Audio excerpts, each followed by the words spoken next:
স্পষ্টকাতর ব্যবস্থা, যেখানে 80% কার্যক্রম সৌদি আরব হয়ে থাকে।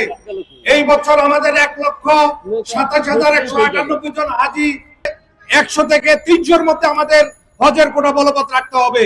আপনারা জানেন গত বছর 100 থেকে 300 না করার কারণে 250 হজের কোটা হওয়ার কারণে একটি এজেন্সির আমরা কোনো ধরনের পুরস্কৃত হই নাই। আমরা এর আগে হজ ব্যবস্থাপনায় বাংলাদেশ আমরা সব সময় চ্যাম্পিয়ন হইতাম। গতবার হজ ব্যবস্থাপনায় আমাদের কোনো পুরস্কার ছিল না।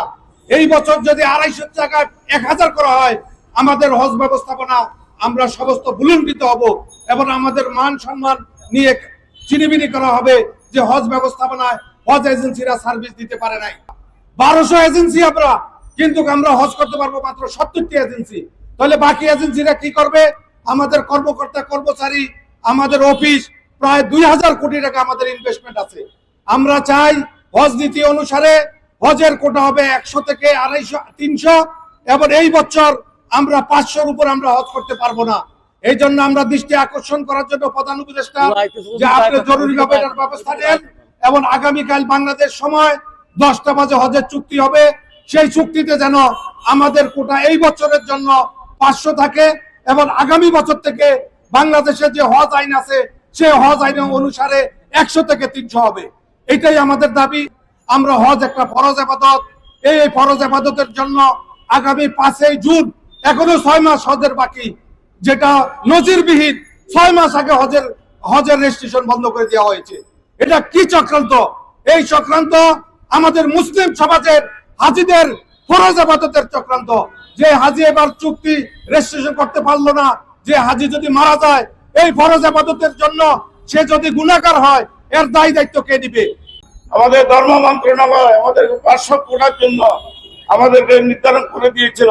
এই 2 দিন পরেই 1000 কোটাকে বৃদ্ধি করে আমাদেরকে চাপাই দিয়েছে। সেই 1000 কোটার বিরুদ্ধে 500 কোটা যেন আমাদের হয়, সেই ব্যাপারে আমাদের আন্দোলন। আমাদের প্রাণের দাবি 100, যদি 500 কোটাও রাখতে আমরা চেষ্টা করবো, কিন্তু 1000 কোটা আমরা মানবো না। প্রয়োজন হলে আমরা এই বছর হজ পরিচালনা করবো না। তবুও এই সরকারের এই ধর্ম মন্ত্রণালয়ের চাপিয়ে দেওয়া এই নিয়ম আমরা মানবো না। কেন? আমরা মানলে হজ ব্যবস্থাপনা পাবে না, হাজিরা সেবা পাবে না, হাজিরা সুন্দরভাবে হজ করতে পারবে না।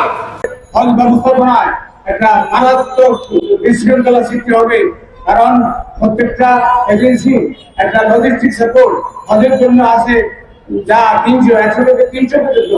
যারা 1000 কোটা করা হলে এই হাজিদের বিশৃঙ্খলা হবেই। আমি আজকে জানিয়ে দিতে চাই, অন্য কোনো দাবি নয়। একটি এজেন্সির প্রতি মন্ত্রণালয় যে প্রজ্ঞাপন জারি করেছে 500 জন করে হাজি নিবেন, সেই প্রজ্ঞাপন অনুযায়ী কয়েকটি এজেন্সি মিলে অনেক কষ্ট স্বীকার করে লিড নির্বাচন করে 500 এজেন্সি প্রতি 500 হাজি সংগ্রহ করেছেন।